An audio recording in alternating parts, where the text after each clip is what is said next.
Welcome to Nerd Alert, everyone! I did the thing. Nice. So I am joined by Francis Maxwell. Francis is, of course, the host of TYT Sports, of Stylogue, on What the Flick quite often. He's also a published film critic. He and I were on Film Feuds together debating that Avengers 2 is better. Yes. The comments disagree with us, and you know what? They're wrong. We're not out of touch. The children are wrong. So today we're going to talk about a lot of stories, and I'm excited to have you here. And you're one step closer to having been on every show on the network. I think I've got Think Tank. I think that's about it. So if they're watching, you need to round it off. Of John, Brett, and myself. Nice. Yes. It's good party to You will be number 4. It's good. I'm in good company. I can feel it. Well, yeah. So right now, the Warcraft movie is over a year away, and we're starting to get a few quick looks at what it's going to look like. So this is revolutionary CGI. I didn't realize this was news because I saw a lot of it at BlizzCon already. But this is the world's chance to see it now. And we have a look at Orgrim Doomhammer. Let's take a look at what he looks like.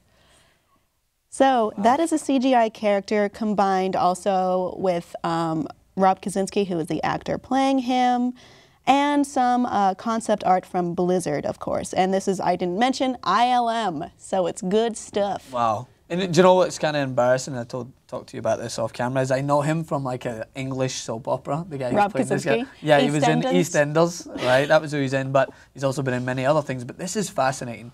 And this is something that they did more with Mark Ruffalo's the Hulk character. They started to incorporate more of his visual features into him as he transcends into the Hulk. And you can tell here, as they took in scanned images. I don't see a ton of Rob in that face. You don't see it? I see more of an angry Rob in that face. Okay. Well, the footage they released at BlizzCon it showed the extents of the ILM technology and showing there's nobody speaking in this moment. It's just breathing, tense moment, thinking about everything that's at stake. This is between the Horde and Alliance, like at the very beginning of way before World of Warcraft. So this is the lore that it is based on. It's a very tense moment, thinking about, you know, is my wife going to be okay? Is my unborn child going to be okay? Am I going to be able to lead all these people, these orcs rather?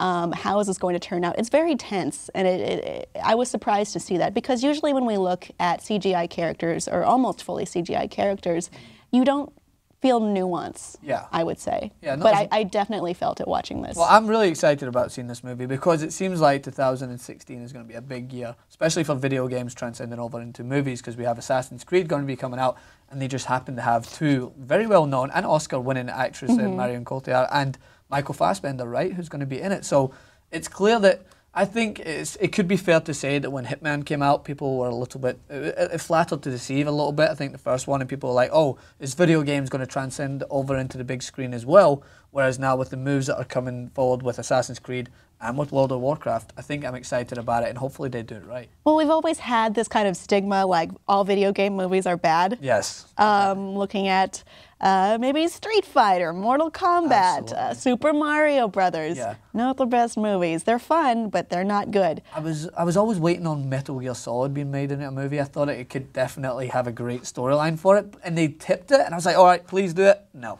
I wouldn't hold my breath with Konami still in control of that license. I just always had like the people I wanted to play Solid Snake in my head, like trying to pick through it. I was like, could Brad Pitt maybe do it? No. Maybe Tom Hardy these days, absolutely. He can play anything. But that's what I always wanted to see come to the big screen. But I'm excited for Assassin's Creed, though. Yeah. I don't know much about that movie yet, though.